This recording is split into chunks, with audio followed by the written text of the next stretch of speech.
And so I'm really excited to be here. This is amazing because I've been talking to a lot of ed tech people lately, and to get to talk to teachers, this is huge because you're my people, you know.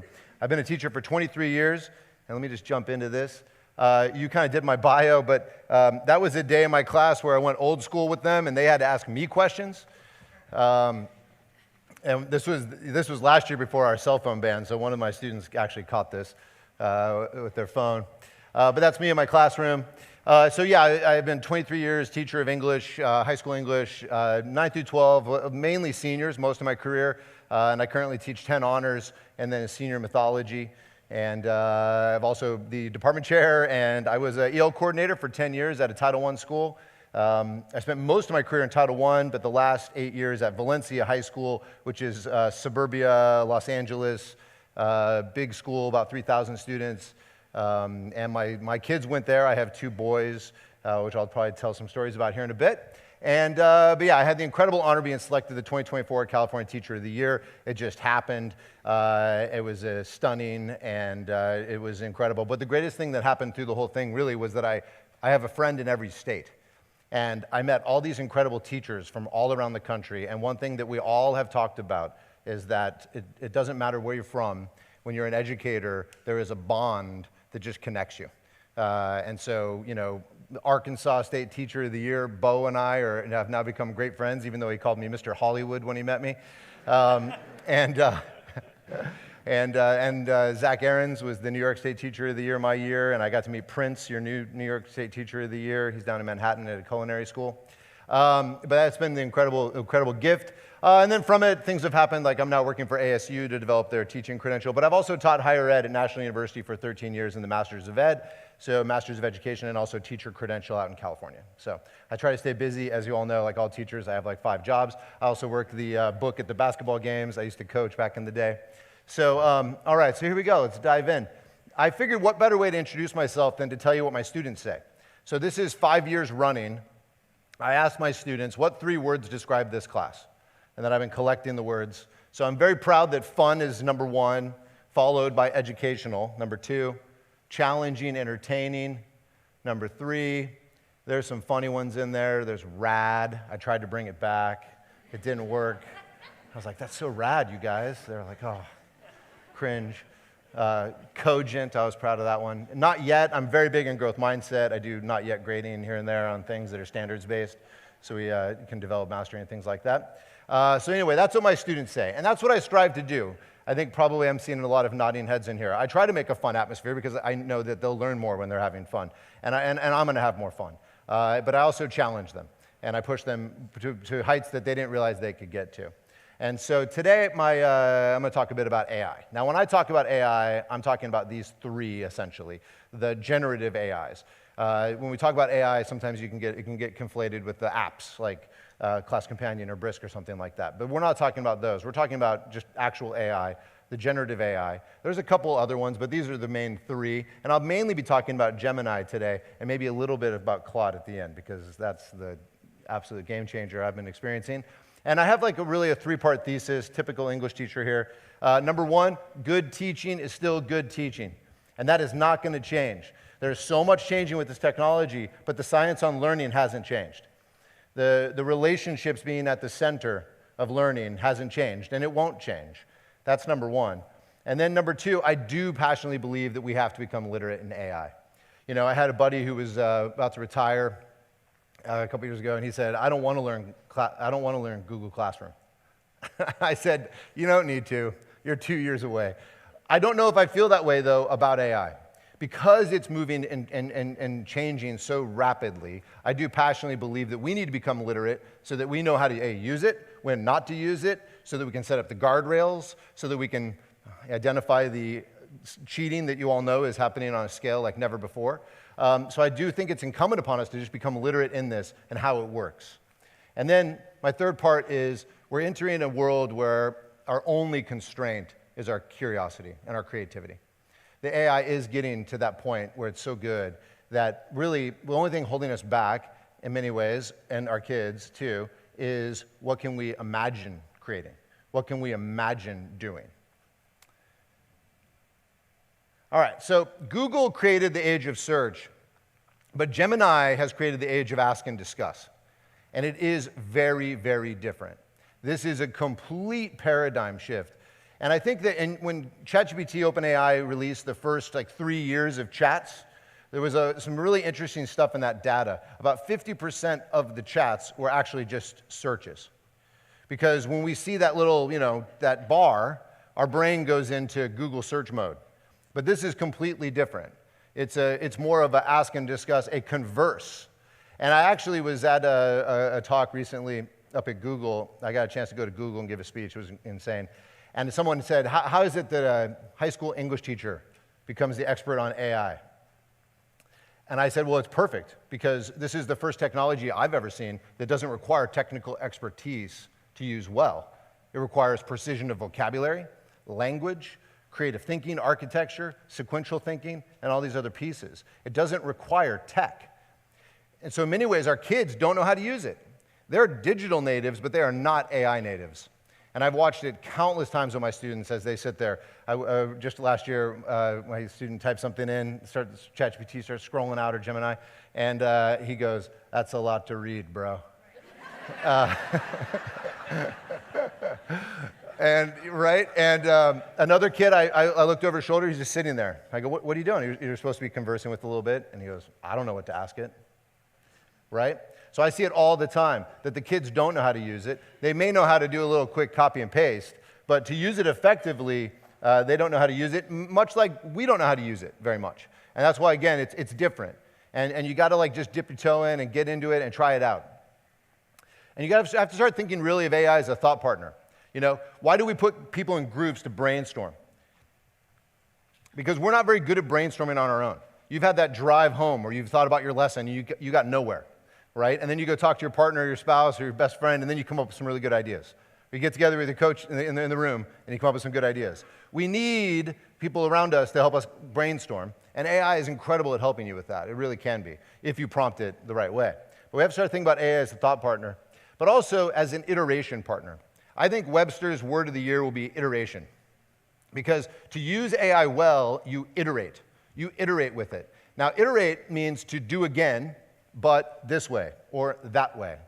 And the Latin root, here, English teacher over here, the Latin root is related to ita, which means thus. And it's recursive in nature. So in many ways, using AI is to say, do it thus. And with AI, it's only recursive because the human is at the center. The human is always at the center. The human is the decider, the evaluator, and the vision. And it is the human that closes the loop with that consequence of authorship that makes something happen. So the AI is never going to be yet doing anything on its own. It's always the human at the center, just like it will be in the classroom with the human at the center. And I think in that way, AI iteration is going to become a skill. It's going to become a new skill. Because iterating, it becomes a skill when you think of different ways to bring in context. So I'm not just going to bring in some PDF. I'm going to bring in visuals. Or I'm going to attach a Google Notebook. How to make the Google Notebook? Well, I ran a deep research, and I found 25 sources, and I put those in there along with the deep research. And once you start leveraging AI against itself or with itself, and thinking creatively in terms of output, even designing skills that will cut some steps off the iteration, this becomes a skill. And so again, I feel it's incumbent upon us to learn how to use this so that we can help our kids. And I have a ton of anxieties about AI. I really do. But at the same time, I've got 36 kids sitting in my class every morning at 8:30 that I have to get ready for the world that they're about to walk into. I heard people say 36. Yeah, that's 36. But we do start at 8:30. I don't know. But yeah, 36 in every class. That's, but I go up to 40 because I just take kids. I don't care. My union reps don't like me for it, but I just take kids if they want to be in my mythology class. Let's go. Come on in. But I've got to get them ready. So I have all sorts of worries and concerns. I do, though, kind of wonder if how much of that is even going to come true. I do think a lot of the scare tactics about, all the jobs are going to be gone was really just to raise money in a lot of ways. I think there's a lot of nuance to this, and we don't know what the future is going to look like, as Tom was saying. But I do know I got these kids sitting in my class, and I've got to get them ready. And I'm becoming to believe that it's a moral imperative. And I'm going to tell you some stories today to kind of illustrate that. So this is when I get excited. When I start thinking about the potential for AI to be the thought partner, For those kids who are sitting at home without a college-educated parent looking over their shoulder, who, by the way, was always looking over their shoulder, helping them with their homework before, too, and who doesn't have that help. And if we teach kids to use it effectively, ethically, and responsibly, then it could become truly an engine for equity, where that kid could get that support. By the way, I did tell Gemini to put a Radiohead poster up on the wall. So I'm a big Radiohead fan. It's gotten that good. I mean, every image in here was created by AI. So just to kind of illustrate where we're at with this stuff, it's mind-boggling how good it's gotten. So first off, I wanted to jump into some stuff to show you some little use cases. So Nano Banana. Has anybody used Nano Banana in here? Oh, okay. You guys are okay. This is great. I was recently in a room this big and one person raised their hand. I think people just didn't want to admit it. But okay, Nano Banana is the new Google image generating engine. And I think they named it that way so we won't forget it. But it's pretty mind-boggling. I have a friend who's a second grade teacher, and she was telling me she was teaching time, and she wanted my help with that. So I put together this little prompt for her in Gemini. You just go to Tools, you click Create an Image. That stuff pops up. I don't ever click those typically. Generate an image, an infographic for a second grade classroom to teach and introduce the concepts of telling time to 5-minute intervals like, and then I tell it to use bright colors and visuals and use arrows and clear segmenting. And then this, and you have to do this. You have to turn it from fast to thinking or pro level. The fast won't give you the greatest image. And let's see what we got. Boom. And she was very happy. She was like, you just saved me an hour and a half on Canva. I was like, yes, at least. And if you're looking at this going, wait a minute, I thought the AI couldn't do like words and stuff like that. Well, that was last year. That's how fast it's moving. Now, to my English teacher people in the room, while it's making images like this and it's coding like never before, it cannot write a poem. So I don't think it ever will, personally. I'm not worried about that. I think it takes human experience to write art and fiction and voice. And in fact, we've all seen the LinkedIn posts that you know are AI and you just sense the AI slop that's out there. I would actually argue that I think good writing voice will become an even more valuable commodity in the future than it has been. So I think that that's not going anywhere, but that's pretty wild. Now, I was running late. I was coming to school. I was teaching 1984 to my 10 honor students. I got there maybe 4 minutes before the bell. I'm running up with my Starbucks, unlocking the door. I had wanted to put them into small groups to do a little discussion. We had just read chapter 1 and 2 the day before, and you know how it goes when you're getting there at the last minute. So I went over to Gemini and said, give me an infographic on chapters 1 and 2. I'm thinking I could put them into groups. They could talk about this while I take attendance, and it put that together for me. I told it to do it on a whiteboard, so you can see the whiteboard markers down there. And this just blew me away. I mean, look at the markers on the face of Big Brother. But this was really helpful, truly, because it illustrated the different ministries, which I always have a hard time getting them to wrap their minds around. And they had a great little discussion while I was taking attendance and sipping my coffee and getting the class started. So personally, I don't care about AI writing me lesson plans. I can write lesson plans. And in fact, everybody knows we don't use lesson plans, right? So...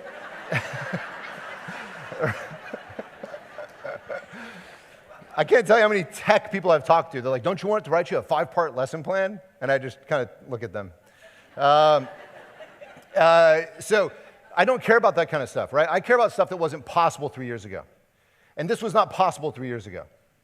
With a 2-sentence prompt in 30 seconds to get a graphic like this that I could use as an instructional tool. My best friend is a history teacher, government teacher, so I made this for him. But then my suggestion to him as instructional coach was I wouldn't give this to him first. I would get out paper and pen or paper and pencil and have them draw their own images for each of the Bill of Rights, then bring this up and have them compare in small groups. So again, I'm actually using more paper and pen and pencil and paper than I did since the pandemic, right? When the pandemic hit, I went all digital. I was like proud of it at the time. Now I'm definitely pulling back, and I'm seeing nodding heads. I think we're all experiencing this, and there's so much research now on note-taking is so much better on pen and paper for the brain and things like that. So there has to be that nuance, and that nuance is there. The teacher will always be at the center making the correct instructional choices, but boy, this could be an incredible tool to save you a lot of time. and I would actually argue to amplify critical thinking when used effectively. One more thing to show you. This just came out, Gemini Omni. This is their new video engine, and it's pretty wild. I'm going to embarrass myself right here. You can make an avatar of yourself. So here we go. I made this for my students. I've traveled back in time to stop a disaster. Weak thesis statements. Make them arguable. Peace out. Don't make a sound, but we are standing right in the middle of history in the making.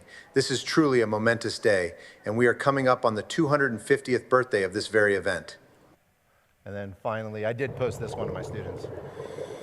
They're like, you're not even in the water. Don't forget to do your homework. Don't forget to do your homework. So that's this new thing that's out. I honestly don't know how much I'm going to use that. That was my little hook in the presentation here. But it's wild, right, how good this is getting in some regards. And I've seen some teachers do some pretty amazing stuff with this. You could put yourself inside of a cell, and talk about the different parts of a cell. You could put yourself anywhere in history. So that's the new Gemini avatar. And whatever you're wearing when you take the pictures is what will show up. That's why I'm in that red t-shirt. So I realized, okay, you have to tell it to put different clothes on you if you want to look a little nicer. Okay, so raise your hand if you've used Notebook LM. Oh, this is great. You guys are very, very forward district. This is really exciting, actually. I think my district is too. We're a big district. We're about 25,000 students. We have 8 high schools, 8 junior highs. We're only a junior high school district. Again, Los Angeles County, right? But we've been pretty progressive, but that's impressive. We don't have that many hands going up. Google Notebook LM, I think, is a great place to start if you're considering using AI with kids, because it's made for learning. This is what it looks like. It looks like a notebook. On the left, you have all your sources. So it looks like the different partitions of the notebook. You have your sources on the left. You can put anything in there. You can put up to 100 sources. You can put YouTube videos. You could put PDFs, anything. And then in the middle becomes kind of your chat interface. And it'll give you a summary. And then you can chat, but it only pulls from the sources that you've included. It will not go on the internet and find random stuff. So you can create notebooks for your students, share them in Google Classroom, and then you know that whatever they're chatting about, they're only getting the sources that you've already okayed and gated and approved. And then over here on the right is called the Studio, where they have all these options. You can make a podcast, which I'm going to show you in a second. But you can do flashcards and mind maps and even make a slide deck to look at stuff. And these SEL interventions, I pulled these all off a deep research I did with Gemini, where I told it to give me the top 10 most cited peer-reviewed articles on SEL showing achievement gains with students. And of course, I looked at all 10. Right? I was still the evaluator. I threw out 2. I didn't think they were that great. And I put them all in here. And then this is the podcast that came out of this. If you want to raise your classroom's math scores by like 11 percentile points, the answer isn't drilling more math practice. Yeah, it really isn't. According to a massive study of, over 270,000 students, the answer is actually an invisible infrastructure you might be spending, 0 time on. Right. Social and emotional learning. Exactly. The data we are looking at today shows that ignoring the emotional reality of a classroom, it actually artificially caps academic potential. Wow. Because historically, education has treated cognitive development and emotional development as 2 completely separate lanes, but neurologically, they're the exact same highway. Welcome to the deep dive. Welcome to the deep dive. Isn't that wild? Now, I want to tell you a story. I had a student named Clay. And he was a senior in my mythology class. This was last year. And Clay told me often how much he didn't like school. And when we were getting books for independent reading, he walks by me with the book and says, "Hey, Mr. Cuny, maybe if I read this book, my dad will love me." Yeah, and he was joking, but he wasn't joking, as you know, and it hit me. And I immediately went and looked him up. And he had D's and C's all through high school. He was a special ed resource student. And I took an interest in Clay. And we did a podcast like this after I'd read 3 myths, and we were going to do a Socratic seminar. So I thought, well, I'll have them listen to a podcast before we do the Socratic seminar, have them take notes. Maybe it'll help them kind of synthesize the material. So I do the podcast. We start the Socratic seminar. Clay's hand goes up for the first time ever. I call on him. He had brilliant things to say. And it kept happening. The whole Socratic seminar, the hand kept popping up. And I saw other kids taking notes on Clay. And I called him up afterwards and said, "What was that?" And he said, "I don't know, I just got it." And I said, let me show you how to use this. It took me 5 minutes to show him how to use it. I also said, give me your book. We're going to get you an audio book. Well, about a week later, he runs in my room. You won't believe it, Cuny. I got an A on my econ test. I put the study guide and the teacher's notes into Notebook LM, made the podcast, and at the gym, I listened to the podcast. And I just understood it. Flash forward, it was senior night, basketball. This was a year ago, February. I'm doing the book, and they're announcing all the seniors. He's walking down the half court with his parents, and they say over the loudspeaker, Clay's proudest moment in high school was just this last semester. For the first time ever, he got straight A's. Right? Like all this time, to Clay. But all this time, he thought he was stupid because he couldn't read the material like his peers. So as we all know, he had his coping mechanisms. He joked a lot. He screwed around a lot. To maintain his sense of identity in a place where he felt like he couldn't succeed. And then giving him a different modality to access the material, and he took off. And I saw a change in him. I saw a change in him in my class. He was much more confident. He sat up in his seat. He wasn't pulling his phone out during silent reading. I saw a change in him. And all it took was this. And again, this wasn't possible 3 years ago. I couldn't give my students custom-made podcasts. And it does more than just summarize. It's pretty impressive. It synthesizes. It definitely pulls things together and shows the connections, and it's pretty wild. I even built one of these for my taxes and then learned all about how my retirement will be affected by the tax code. And that's what I would urge you to do. My challenge to you today is go learn something. Go learn something. And Notebook LM is the precise place to start. Go pull some information, whether it is about your retirement, or whether it is about taxes, or about interior design, or about something that you actually are interested in. Go learn about it. And I think what you'll discover is that AI is not so much about cognitive offloading. It's a little bit different. It's much more mentally taxing. So let me give you some prompting stuff. I feel like I don't need to do this with you guys, but maybe a little the basics here. We're all on different levels too, right? So differentiating here. But when you prompt, again, it's not like chatting. It's not like searching. You're not putting it in search terms. You're conversing. And I've seen a lot of crazy prompt techniques that are really complicated, and I thought, they didn't ask a teacher for help with that, right? So to me, it's role, goal, output. It's what's the role, because if you tell the AI you are a graphic designer or you are a expert in Canva, it just points it in the right direction. You have to remember two things about AI. It wants to please you. It's programmed to please you. And it's programmed to be very fast. So if you give it that nice little opening like you are a, it'll point it in the right direction because it will take off. And if you don't give it that, it might go in a direction you didn't really want. And then the goal is where you are verbose. You want to tell it everything about the context of what you're dealing with. The more you tell it in your goal section, the better the output you're going to get. And then the output, what do you want? Do you want PowerPoint? Do you want bulleted lists? Do you want a report? Do you want whatever you want? You want to tell it what you want. You want to give it the output in your prompt. I thought this slide looked horrible, so I asked Gemini to beautify my slide, and that was pretty good. It even made a little acronym down there, which it knows that we love acronyms. It'll give you really good output. But words matter. This was a study by Anthropic, who owns Claude. So this is average years of schooling and the degree up on the left. So the higher the degree, the more difficult the AI responses that were coming back. Meaning domain expertise matters. The words you're putting into the AI are going to create what comes back to you. I always tell my students, quit making your AI dumb, because they'll be like, make it shorter. Explain to me like I'm a third grader on everything. I'm like, you're going to create a dumb AI, because it does grow with you. Your account grows with you, and it will talk to you how you talk to it. My buddy Bo from Arkansas that I was telling you about, he sent me a screenshot recently. He's like, you were right. And it was a screenshot of ChatGPT, and it said, I'll summarize that for you, Bo. Hold my beer. Like, what are you saying to this thing, Bo? And so you want to be intelligent with it. It is artificial, but it is an intelligence. And the more intelligent you are with it, the more intelligent your output. And I had a teacher from Ohio had a real epiphany on this. And he said, I was talking to it like it was a dumb robot. Like I was like, do this now. And he now realizes this, and he actually emailed me recently that, yeah, it's like game changer. The more intelligent you are with it, the more intelligent your output, which means words matter. So if you ask it, like, what do you think of my idea? It's going to tell you, oh, great idea, because it's supposed to please you, right? But if you say, challenge my idea, challenge my thinking, give me alternatives. What are my blind spots here? Then because it wants to please you, it will do that.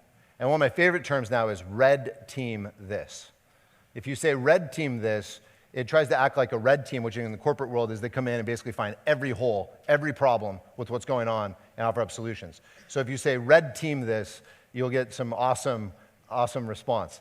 So things like evaluate and generate.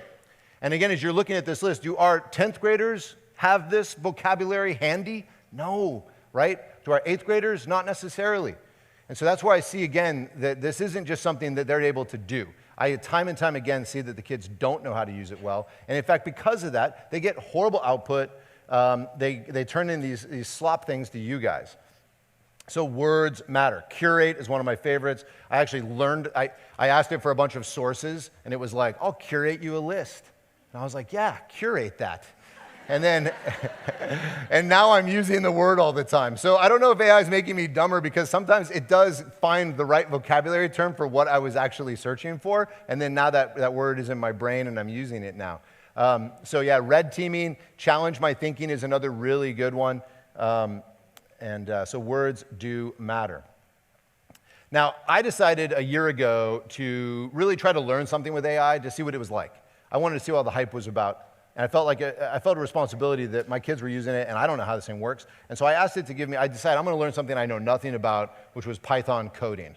You know, I like computers and all that, but I've never done any coding or anything. So I asked Gemini to give me a 30-day course to teach me Python coding. Now, what I discovered was it was much more mentally taxing than I had anticipated. It was a constant questioning process. But why this? What's the implication of that? Well, what does that term mean? Why do I do this then, not the other time that you told me about it?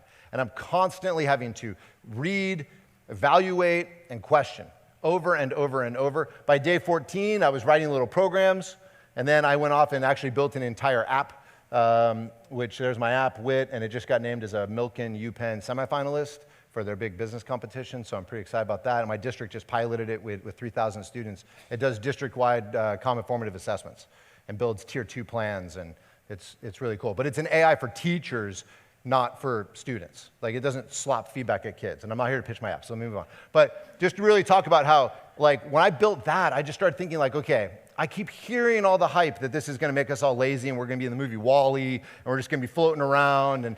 But it hasn't been my experience. My experience is I'm creating things that are just insane that I never could have done before. And then I started thinking about the kids. And the kids in my classes who we could just propel. And I worry about those kids because are we really preparing them for that world? I have to give major props to you guys for creating this K-12 plan with AI, starting with the human first, because I do worry about that. We've all experienced, especially in the high school level, where you say, are there any questions, right? And then it's just silence. I once got into a game of chicken with the seniors. I was like, we will not go to lunch until I get a question. And it cannot be what my favorite color is. And I went right up to the bell. Some kid finally was like, fine. Why did Gilgamesh, so this, as we all know from neuroplasticity and growth mindset, that these are habits of mind. The inquiry and questioning is a habit of mind that we have to build and train and coach and model. And when I look at AI and how to use AI effectively, it comes down to metacognition and inquiry. It's metacognition that you have to constantly be evaluating the output and your own thinking and what it is you might not quite be understanding within this, what you're trying to learn, and then inquiry, and that you have to then generate the question that's going to fill in the gap in your misunderstandings to learn that thing. And if done well, you can learn almost anything with AI if kids know how to use it. But yet, I then watch my kids in class, and it's like the molasses in the brain as they're staring at the screen, and that kid's saying, I don't know what to ask it. Yeah, because he hasn't engaged in inquiry often, because so much of what a lot of these kids are getting is just kind of sit and get through and do work out of a book and things like that, and then we're getting up to the point where we need them to discuss and converse and question and inquire, all the things that we've always wanted them to do, and so we're not going to ask them hopefully to do it with AI, we're also going to ask them to do it with each other. And so it becomes a cycle. It becomes a reflection cycle of really rigorous thinking. And that's why I'm challenging you to go learn something with AI, because I think you will discover that this is kind of how it works. You'll start to feel that you're constantly having to think critically about all the information coming back. In fact, I would argue literacy will be more important in the future than ever before, because you cannot use AI if you cannot read and understand AI. And it works and helps all great teaching, from formative assessment to project-based learning, UDL. I'll be talking about more of this stuff when we get into small groups, but I see it propelling everything. So I wanted to show you a couple use cases. In terms of UDL, Universal Design for Learning, right? We've all heard this in meetings, and it's like, yeah, I'll get to that eventually. But the research is absolutely overwhelming on it. So here's one way that I've used Gemini to help me out with my UDL. So this is a prompt I give it. You are my UDL teaching and curriculum expert. Our mission, I find that gives better output, is to create a UDL choice board. I tell it that I want to be able to copy and paste this out. It's for my 10th grade students. It's on the first few chapters of the book, 1984. And here we go. It builds me a nice little choice board, all the different modalities. It shows me that one's visual. This is auditory. Do a soundtrack to surveillance, a list of 3 songs with a short paragraph. Then a Winston's Secret Diary. And this was pretty good. Now, am I going to take this as a one shot and just use it? Probably not. I'm going to tweak it a little bit. That's where the iteration comes in. I've almost never had AI give me something perfect. But I'm sure you've always had perfect Google searches. Like you never had to go to the second page. So it's technology like anything else, but that's amazing. I suddenly have a UDL choice board that I can tweak a little bit, and within 5 minutes, I've got a beautiful UDL choice board that I can copy right into Google Classroom, and I've got my kids in groups now doing multiple modality learning. And that would have taken me so long to make in the past that I likely would not have done it. I likely would have been driving my kids to basketball practice and finally getting home and going, you know what, I don't have time for the UDL choice board. We'll just do what I was going to do. And so that's one way I've seen where it just kind of changes my teaching a little bit. And then the other one is formative assessment. Now, we all know formative assessment is the most powerful way to teach, but unfortunately, it's not used very often because it's so cumbersome, right? We have great intentions when we do those exit tickets or whatnot, but then you take them home, and again, you had to go take your kid to a soccer practice or something, and you never got to them, and then 4 days later, maybe even a week later, you show up with the feedback. And for kids, a week is like an anniversary. So, right? So they're like, wait, what? When was this? So formative assessment, I'm doing these now. I'm about to show you, I'm doing mid-period now. So I put the kids in a Google form, locked mode, so I know they couldn't go copy and paste. And I had a series of short answer questions about a short story we read, Thank You, Ma'am, by Langston Hughes. And then I gave Gemini this big prompt, and I'm going to share all of this with you. It says, you're my teaching assistant and formative expert, so it's role. I tell it the context, our goal, our mission is to analyze the student work. I gave it the story. I also told it to go online and read the story, just in case, because otherwise it's going to depend on its memory. And then I told it, analyze this one question that I want to focus on, the turning point in the character Roger in the story. I want you to analyze and categorize misconceptions and give me some suggestions. Strive, it's all about those words. Strive to give me insight into student thinking. And then I want some exemplars as well. Now I'm going to go over my Google Forms sheet here, and no names. I would never put student names in the AI, but I'm going to pull, this is 2 class periods, so around 70 kids, all at once. I'm going to drop it all in there. That's a lot. And here we go. So number 1, it found that they were mistaking the setting changes in the story with character changes. So when the setting changed, they were like, oh, that's when the character changed. So they weren't recognizing that it was about student character choice. English teachers in here, nod your head, right? Characterization. The underlying flaw. They're tracking external action rather than the internal character development. It also had some other misconceptions that identified about materialism versus motivation. And then it gives me exemplars, which I could then show to the class, talk about why was this so good? Let's analyze this together instantly. I've got that. Now, to illustrate this idea of iteration, so I took this, and then I chatted back with it, like, okay, what are some ideas for how we could then teach this, the characterization versus the setting? Now, what do we do as teachers? We always fall back on what we know. I've been teaching for a long time, so I was like, let's do thinking maps. Which was, a long time ago, and maybe like a flow map or something. So I started with that. It came back and said, oh yeah, you could do a 3-level flow map. The top would be the setting changes throughout the story, or the plot, and then the setting changes. And then on the bottom level would be the character choices that happen throughout the story. And then I said, oh, what if we do 3 different colors? It was like, oh, that's perfect. So I ended up doing it with my students. It was fantastic. I'm in small groups, and they did the 3-level flow map, and they did the 3 different colors, and it was like light bulbs going off. They saw when the character had changed, when the character made the choice. And again, the AI didn't give, in fact, I would argue that the 3 different colors was the best part of that plan, right, which came from me. So again, it's not the AI doing it for me. It's this little thought partner over here where I iterate with it and come up with something quickly. And I'm doing these now mid-period. I'm doing little exit tickets mid-period. I'm addressing the misconception in the moment before we move on. And I recently did this where I did one as they walked in. It was like an entrance ticket. Based on it, put them into mixed ability groups, taught to the misconceptions, had them do some discussion together, and then I ended the class period and I saw a massive gain in the understanding, all within 1 period. It was mind-blowing to me. So again, formative assessment. We all know how good it is. We just don't get to it enough, but this can really help. One thing AI is really good at is analyzing large sets of data and finding commonalities or trends. It's very good at that. It cannot do the creation piece. That's where we come in. In fact, I saw this incredible professor from Ohio State, Angus Fletcher. He wrote this book called Primal Intelligence, and I got to talk with him. It was incredible. And he's actually a neuroscientist, and he showed in the brain where possibility comes from. When you think of a new idea, there's a spot in your brain that lights up. And he was talking about how the computer science is showing us that the AI is incredible at probability, but it cannot do possibility. If you go back 120 years ago, and what's the probability that humans will fly? It was 0, because it had never happened before.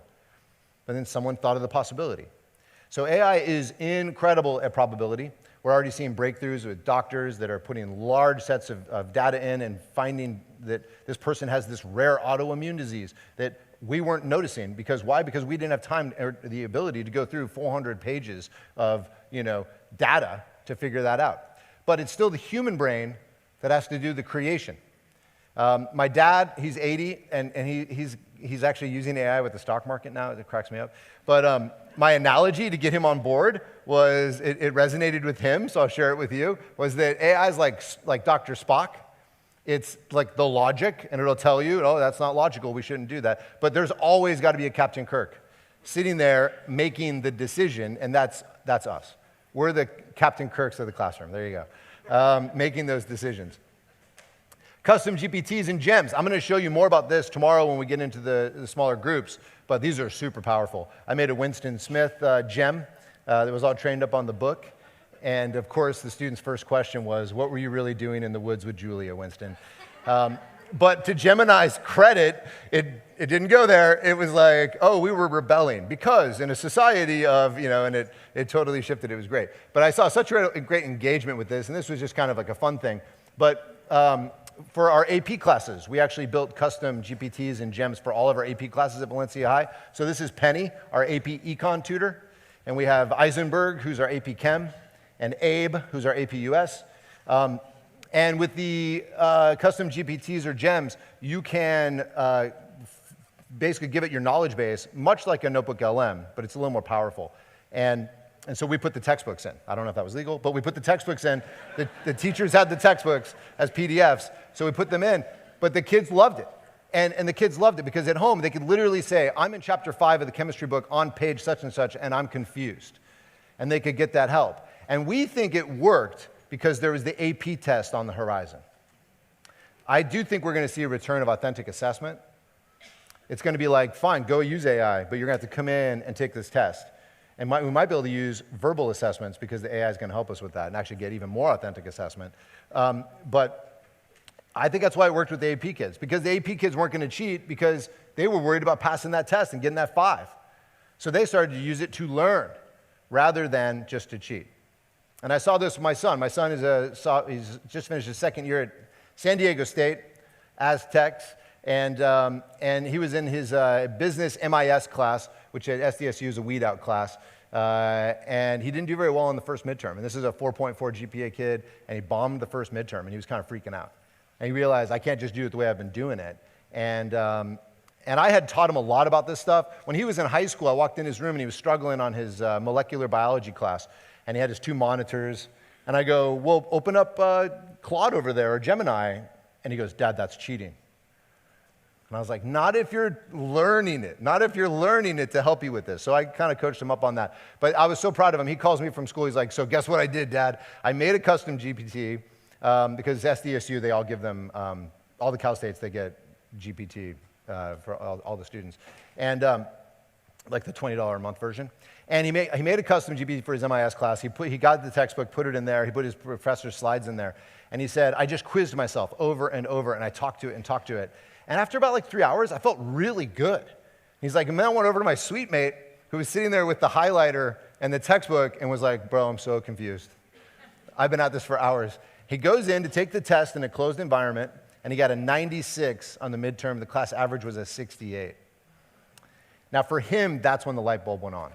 It was like, okay, I'm going to use this to learn. Now he tells me he goes to Claude to develop a 5 to 7 day plan when he has a test upcoming. And he uses that plan. He then creates a Google Notebook LM for the test. He uses both Chat and Gemini to gather material and ideas. He fills the notebook with it. He said, I listen to the podcast first so that I kind of get the general idea. And then I chat with it a bunch to fill in my gaps on what I wasn't understanding. And then I go over to Gemini and I attach the notebook as a source and turn on the learn mode where it'll just quiz you and only use Socratic method. And he's acing literally everything in rooms with blue books, right? And so he has seen it propel him. And also, I'm so proud, he just got an internship at PacSun at their corporate headquarters. And the reason he got it was in the interview, they asked the question that every kid is getting asked right now who's coming out of college, which was, how are you using AI? And he goes, did you get a chance to see my website? And they go, yes, we were actually very impressed with it. He goes, well, I used Claude Code to make that website from scratch because I wanted to like build something with AI. And then he's like, Dad, it was really funny. They stopped asking me questions and they just started telling me all about how great PacSun is. I'm like, yeah, buddy, I think you got it like right there. And so again, these experiences with my own kids have really taught me, because my older son, who's 24, is like anti-AI and won't touch it. And he's at home right now. He graduated from Seton Hall, but hasn't gotten a job yet. And I do worry about him.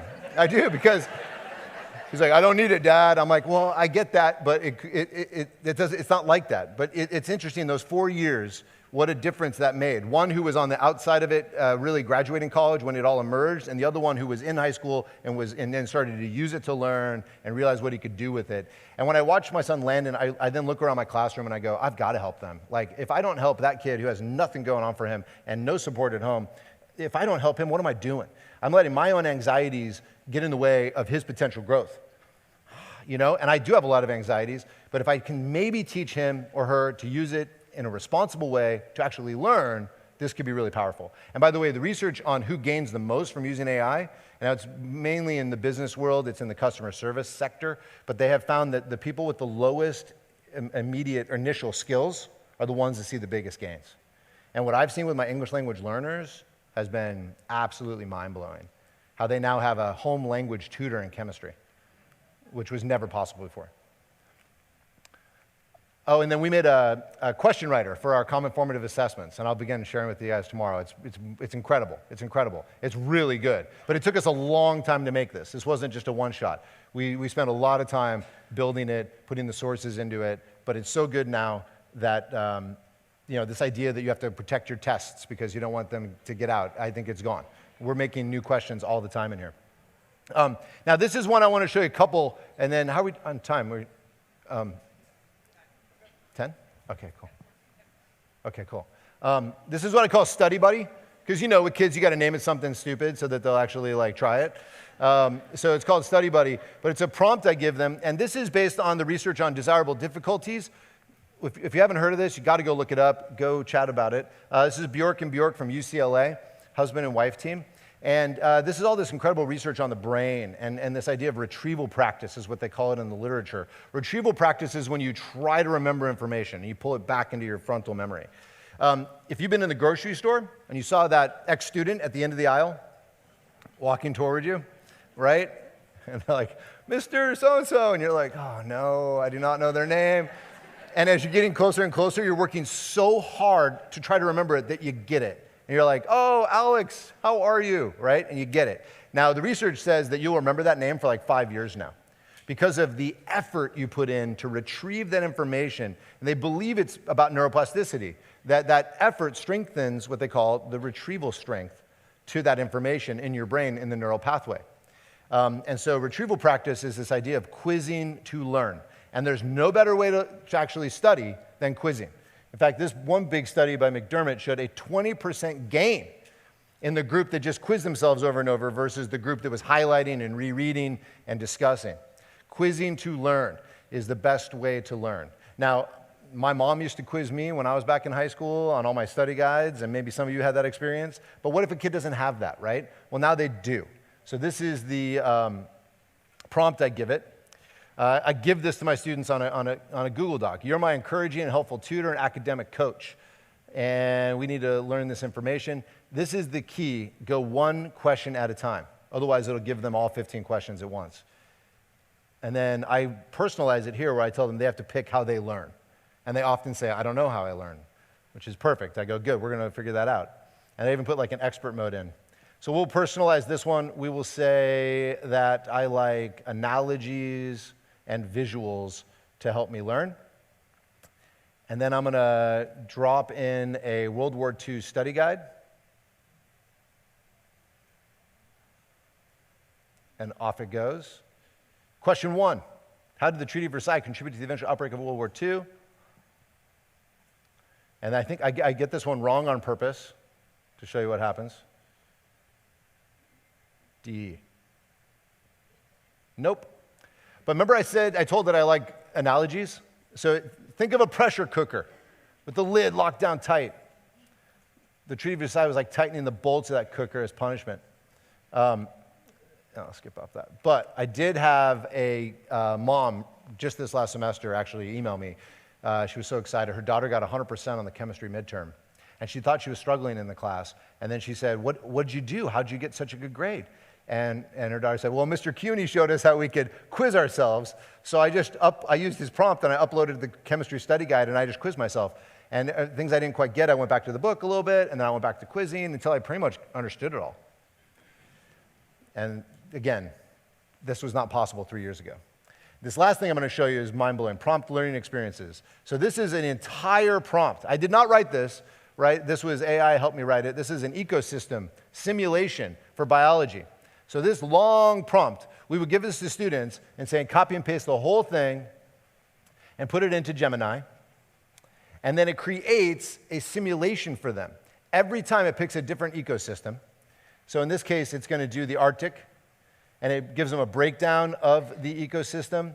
It then says, are you ready? Are you ready to look at the data? Because they could ask questions right there. And this was all part of the design. And then we say yes, and this is the high school version. It actually does the math. I have a middle school version that doesn't do the numbers. So it gives them the total breakdown of the ecosystem. And then every time, it has a random disruptive event. So in this case, it was a tundra beetle. 20% of the biomass was destroyed. It gives them a reminder on what the data was, and then they have to answer in a claim, evidence, reasoning response to what that's going to do to the rest of the ecosystem. And then we have the kids copy and paste their final responses and put it back in a Google Doc and then turn it in so we could look at it.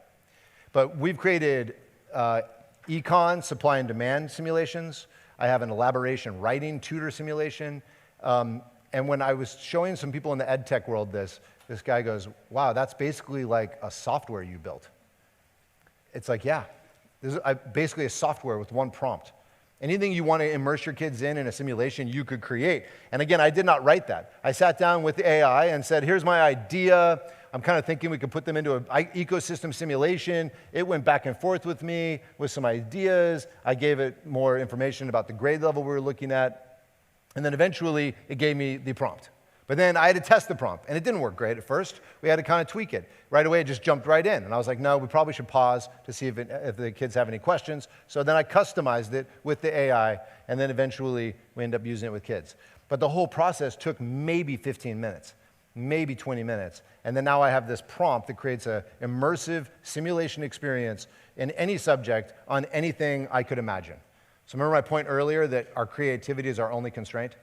It's getting to that point, truly. So when it comes down to, this is from the Wharton School, did a big study on AI, and they said we need to just expect more. My students were doing a PowerPoint presentation in small groups, and they said, Mr. Cuny, can we use AI to help us with our presentation? And I was like, you better, because it's going to look horrible compared to your peers that do. And now I've had some existential crisis moments with this whole thing. Like I did have a realization recently. It was like, oh my gosh, I'm never going to teach them how to make good PowerPoints. But then I realized how ridiculous that was, because no one ever walked out of a presentation going, wow, that slides just blew my mind, you know? It's the person hopefully doing the talking. So maybe I don't need to actually teach them how to bullet point, don't put long blocks of text, because the AI is going to help them with that. I can focus more on the human pieces, right? Now, I am struggling with essays, and I hope to really talk to the English teachers about this tomorrow, because I didn't do a 5-paragraph essay last year. And this was really difficult for me. I didn't know how to do it. I didn't know how to send it home. I knew it would get cheated. I knew they would, whether it was cheating or I just was getting some help, Mr. Cuny. And everyone should know that there are no reliable AI detectors. There are a bunch out there that advertise that they are, but there's been plenty of studies showing that they're not accurate. There are already lawsuits against parents because a kid failed, and then the parents are suing, saying, you don't know if that was really AI, and it's true. The AI detectors are not valid. So it's a real problem. Now, I did then shift to one-page responses. I'm 10 honors, so I'm preparing for AP Lang. So I thought, well, it's kind of in the ballpark.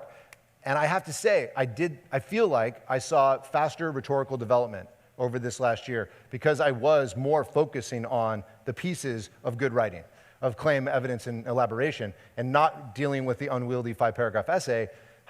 But I'm not sure, I'm not there yet, right? I mean, this is a big question.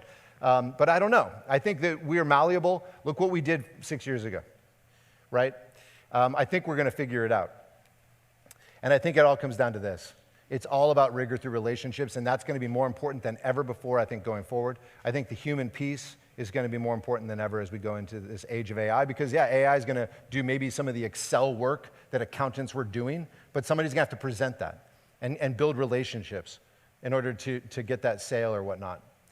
So it's all going to be about rigor through relationships.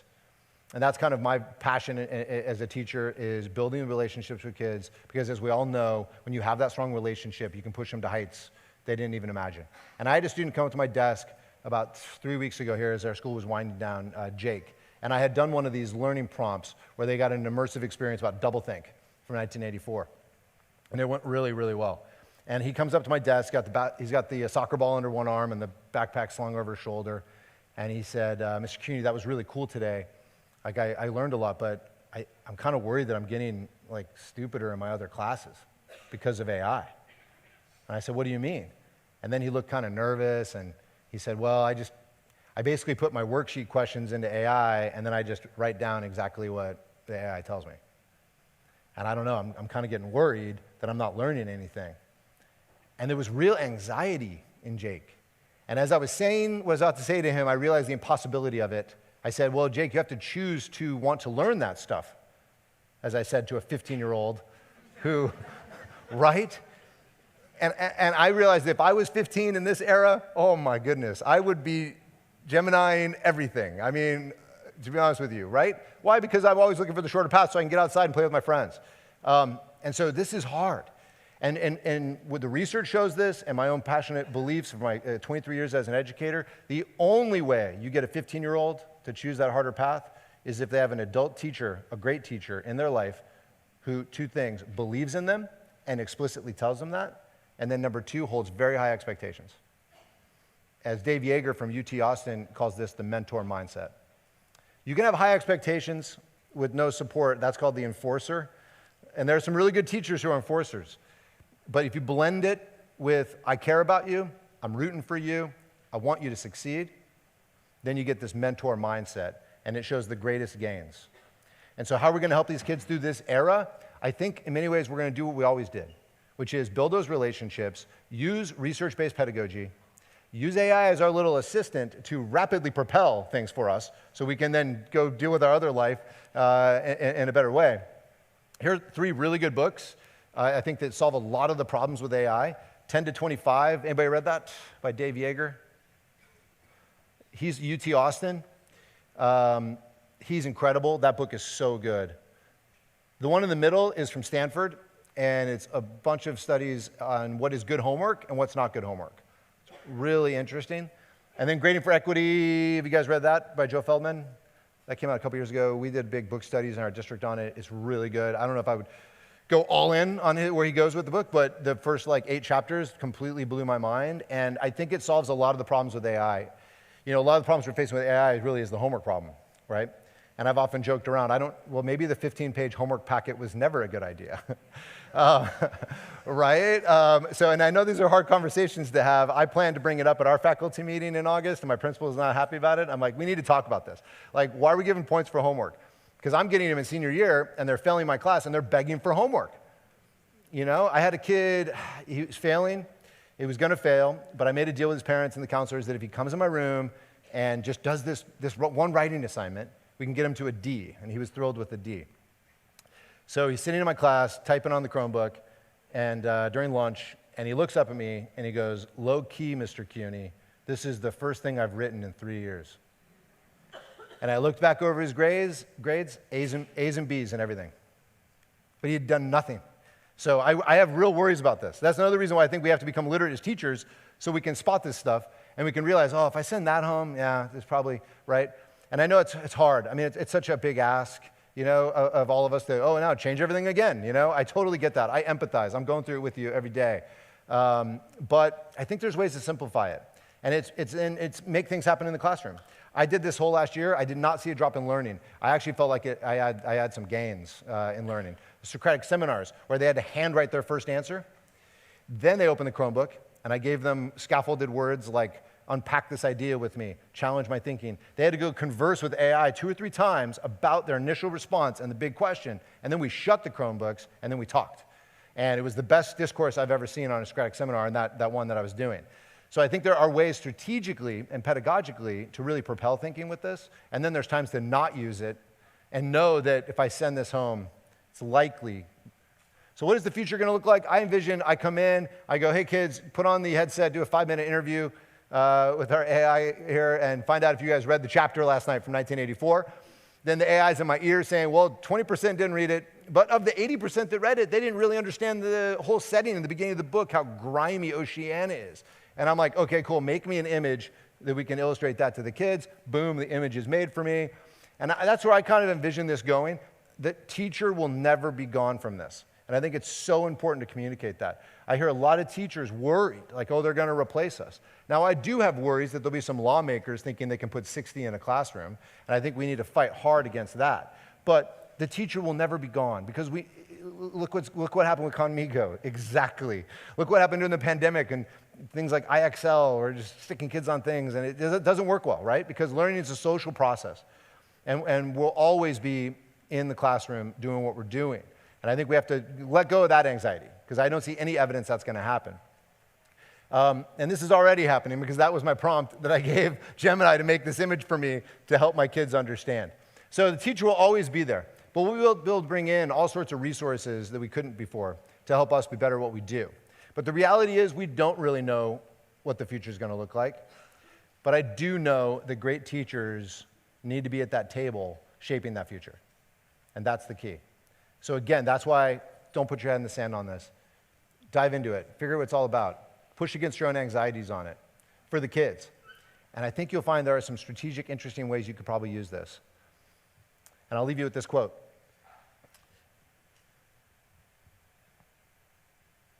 Doesn't that look like that was written about AI? How I was telling you earlier, it's about this protracted sense of wonder and questioning and thinking as you try to unpack a concept or idea. But this is from 1910 and John Dewey, the father of the American progressive education system. So again, we don't know what the future is going to look like in a lot of ways, but I think we can go to the past on what we know is scientifically grounded and what works to help us write the future going forward. Well, thank you all so much. It's been an honor.